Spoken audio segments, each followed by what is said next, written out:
2021년 3월 24일 새벽 묵상입니다. 오늘 함께 나눌 하나님의 말씀은 마태복음 26장 13절입니다. 내가 진실로 너에게 이르노니 온 천하에 어디서든지 이 복음이 전파되는 곳에서는 이 여자가 행한 일도 말하여 그를 기억하리라 하시니라. 사랑의 하나님, 오늘도 성령님이 들려주시는 음성을 민감하게 듣게 하옵시며 주신 음성을 주저함 없이 결단하여 행하는 굳건한 믿음을 갖게 하옵소서. 윌리엄 보덴은 고등학교를 졸업하던 해인 1904년에 양농장의 법적 상속자가 되어 백만장자가 되었습니다. 그의 부모는 보덴에게 세계 여행을 시켜주었고 이때 아시아, 중동 그리고 유럽 등을 여행하게 됩니다. 그렇게 여행 중 고통받는 사람들을 보며 마음에 큰 짐을 지고 집으로 돌아오게 됩니다.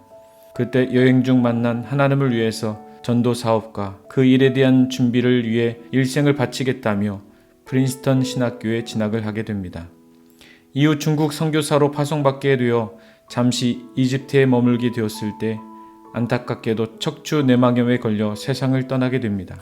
그의 죽음을 목격한 많은 사람들이 그의 죽음 앞에서 하나님의 뜻은 아니었던 거야, 헛된 일을 했었군 이라는 말을 했지만 얼마 지나지 않은 때에 보덴의 성경책 뒷장에 두 문장이 적혀 있었습니다.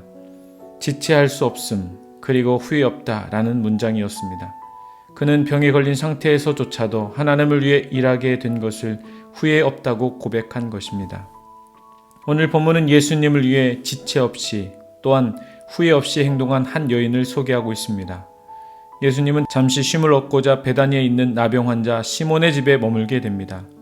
저녁이 되어 식사를 하고 계실 때 어떤 한 여인이 무언가를 작심한 듯 자기가 일평생 힘들게 모아 마련한 아주 값비싼 향유 한 병을 예수님의 머리에 부었던 것입니다. 예수님은 이 여인의 모습을 귀히 여기시고 온 세상의 말씀이 전파되는 곳마다 지금 이 여인이 한 일도 기억될 것이다 라고 말씀해 주신 것입니다. 여인의 입장에서 생각해보면 예수님의 머리에 향유를 붓겠다는 결심은 참으로 어려운 결심이었을 것입니다. 여인이 예수님의 머리에 향유를 붓자마자 곁에 있었던 제자들은 발끈하였고 주변에서 지켜보던 대제사장과 종교 지도자들은 곱지 않은 눈으로 예수님을 더욱 흉계하려 했기 때문입니다. 그러나 이런 여러 가지 부담스러운 요소가 곳곳에 전개되어 있어도 이 여인은 주저없이 자기가 예수님을 위해 할 수 있는 일을 찾아 예수님의 머리에 향유를 부었던 것입니다. 사랑하는 성도 여러분, 우리는 주님을 위해 무엇을 할 수 있을까요?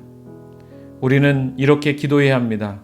성령님, 제가 주님을 위해 무엇을 할 수 있을까요?